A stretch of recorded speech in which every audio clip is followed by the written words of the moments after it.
Why reading and listening are essential for learning English. Let me tell you a story about a young girl named Sara who wanted to learn English.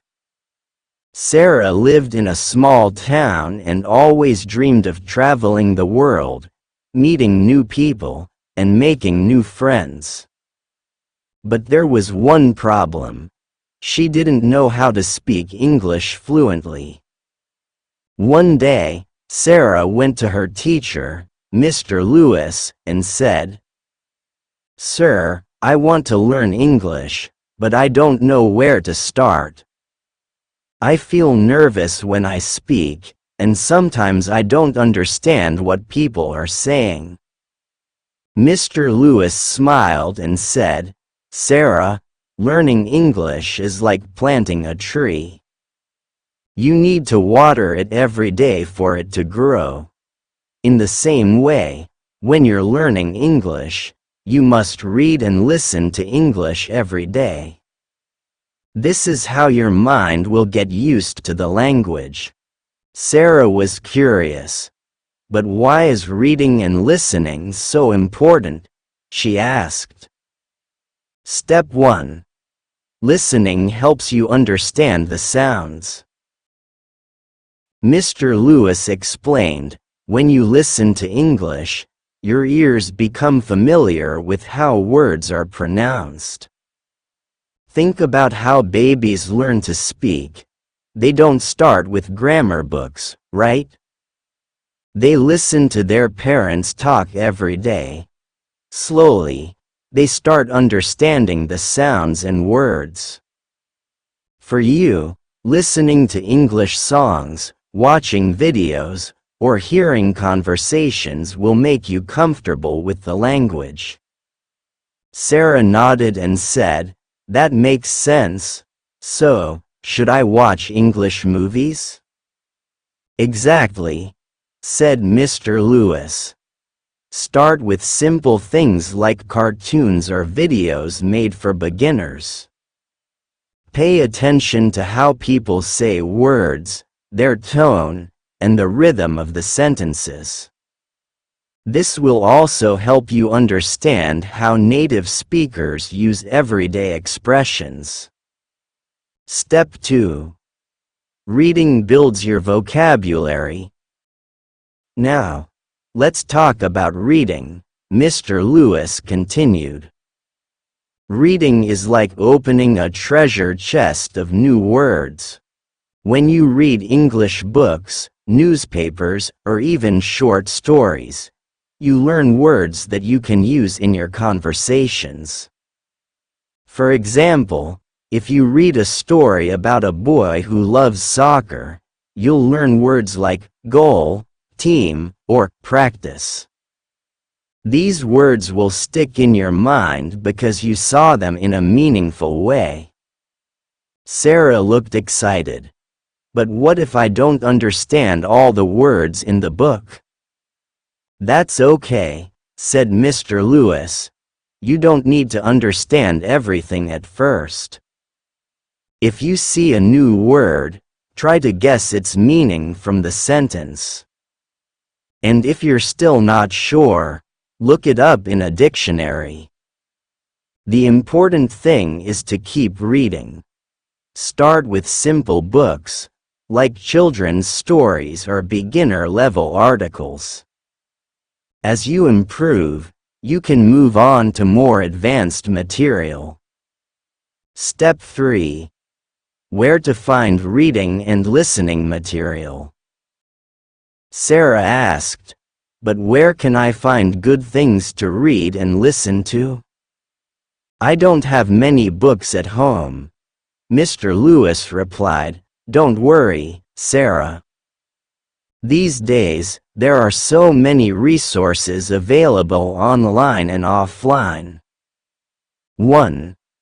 Books and stories for beginners. Visit your local library and ask for books written for English learners or children's books. These books use simple words and sentences, which are perfect for beginners. You can also find ebooks for free on websites like Project Gutenberg or listen to audiobooks for beginners. 2. Videos and podcasts.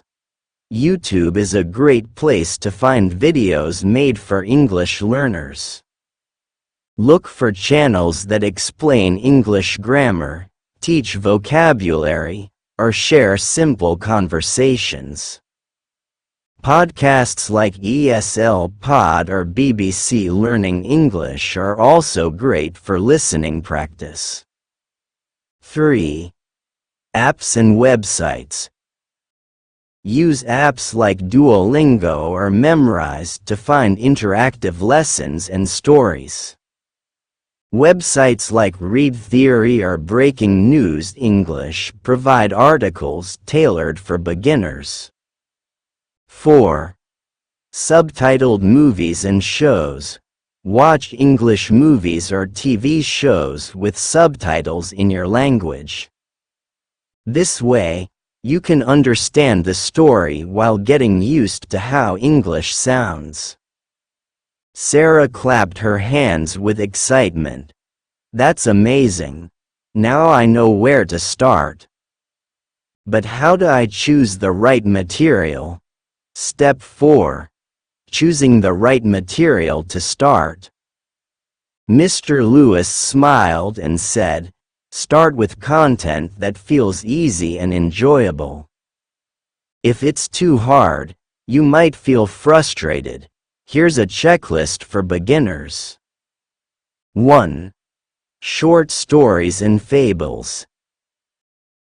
These are usually simple and fun, with clear language. Try classic stories like The Tortoise and the Hare or The Lion and the Mouse. 2. Daily conversations. Look for materials that teach sentences used in everyday life, like how to order food, ask for directions, or introduce yourself. 3. Children's cartoons. Shows like Peppa Pig or Dora the Explorer use simple words and repeat them often. 4. Beginner-level articles. Websites like Simple Wikipedia or News in Levels have articles written in easy English. 5. Songs with lyrics. Listen to simple English songs and follow the lyrics. It's a fun way to improve your listening and pronunciation. Sara wrote everything down in her notebook. She now had a clear plan to follow. Step 5. Listening and reading together. Sara asked, "Should I do both reading and listening at the same time?" Mr. Lewis nodded. That's the best way to learn. For example, you can listen to an audiobook while reading the same story. This helps you connect the written words with their pronunciation. It's like training your brain to understand English faster. Sara's journey to fluency. Sara decided to follow Mr. Lewis' advice. Every morning, she listened to an English podcast while having breakfast. In the evening, she read a short story before going to bed. At first, it felt difficult. Sometimes, she didn't understand everything, but she didn't give up. After a few months, Sara noticed a big change. When she listened to English songs, she could understand many of the lyrics. When she watched movies, she recognized new words and phrases. And when she spoke to her classmates, she felt more confident. One day, Sara gave a small speech in English during her school's annual day. She talked about her journey of learning English and how reading and listening had helped her. Her classmates clapped and cheered for her. Sara realized that her hard work had paid off. The moral of the story: just like Sara, every learner can improve their English by making reading and listening a part of their daily routine.